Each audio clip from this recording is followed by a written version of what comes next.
पश्चिम बंगाल में पंचायत चुनाव में जारी हिंसा पर सियासत गरमा गई है। राज्यपाल सीवी आनंद बोस ने दक्षिण 24 परगना में हिंसा प्रभावित भांगर का दौरा किया और कहा कि अपराधियों पर संविधान और कानून के तहत कार्रवाई होगी। उधर बीजेपी हिंसा को लेकर आक्रामक है। उसने इसे लोकतंत्र के इतिहास में काला अध्याय बताया। पश्चिम बंगाल में पंचायत चुनाव के नामांकन के दौरान लगातार हुई हिंसा की घटनाओं के बाद राज्य की सियासत गरमाई हुई है। चुनाव तो दूर की बात है, नामांकन के दौर में ही हिंसा ने चुनाव आयोग के माथे पर बल ला दिया है।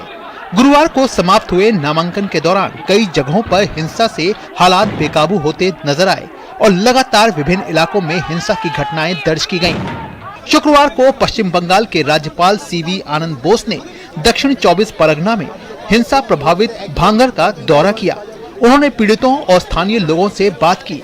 राज्यपाल ने कहा कि दौरे के बाद हिंसा को समाप्त करने के लिए कदम उठाए जाएंगे और अपराधियों पर संविधान और कानून के तहत कार्रवाई होगी। I can assure the people of Bengal, violence will be the first victim in this election. Violence should die a silent death. Violence will be encountered by silence in the sense those perpetrators of violence will be silenced in a permanent way under the constitution, under the law of the land.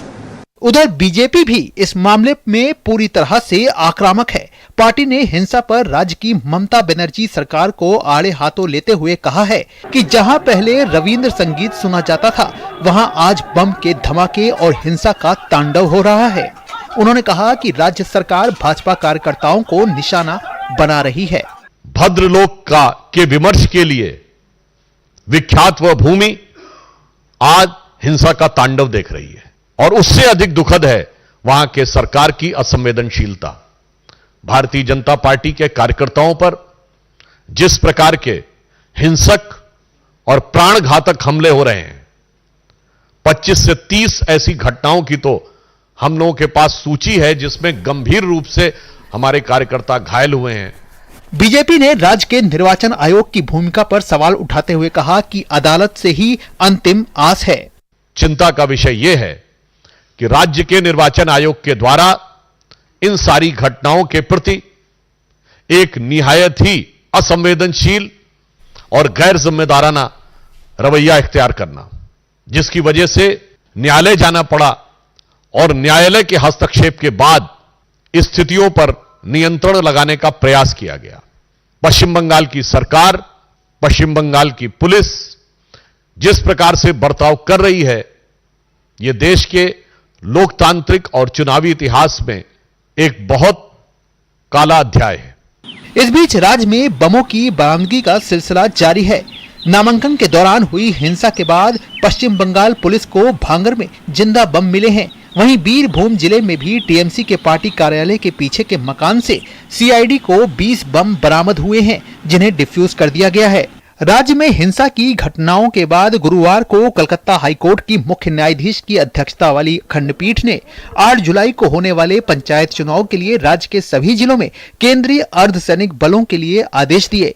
पीठ ने कहा कि 48 घंटे के भीतर राज्य चुनाव आयोग को केंद्रीय बलों के लिए केंद्र से अनुरोध करना होगा। बीजेपी ने फैसले का स्वागत करते हुए कहा है कि इससे राज्य में लोकतंत्र को बचाने में मदद मिलेगी। जो जजमेंट आया है, इस जजमेंट में बंगाल में पॉलिटिकल वायलेंस खत्म हो जाएगा, डेमोक्रेसी रिस्टोर होगा और गांव का सरकार, पंचायत, गांव का आदमी डेमोक्रेटिक तरीके से, पीसफुल तरीके से ये चुनाव कराएगा।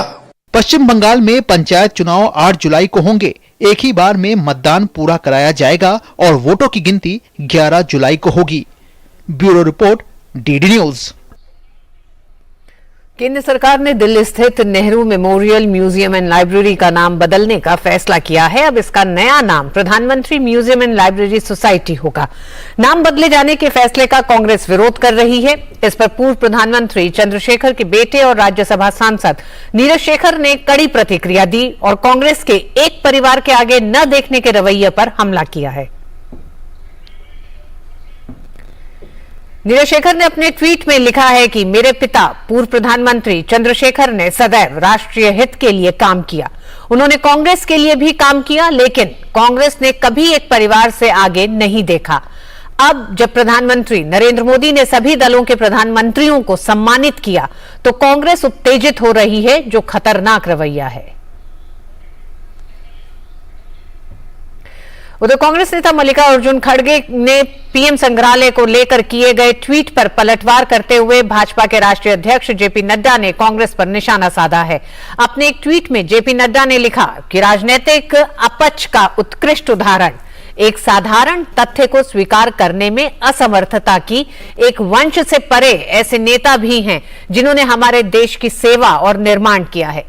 पीएम संग्रहालय राजनीति से परे एक प्रयास है और कांग्रेस के पास इसे साकार करने के लिए दृष्टि का अभाव है।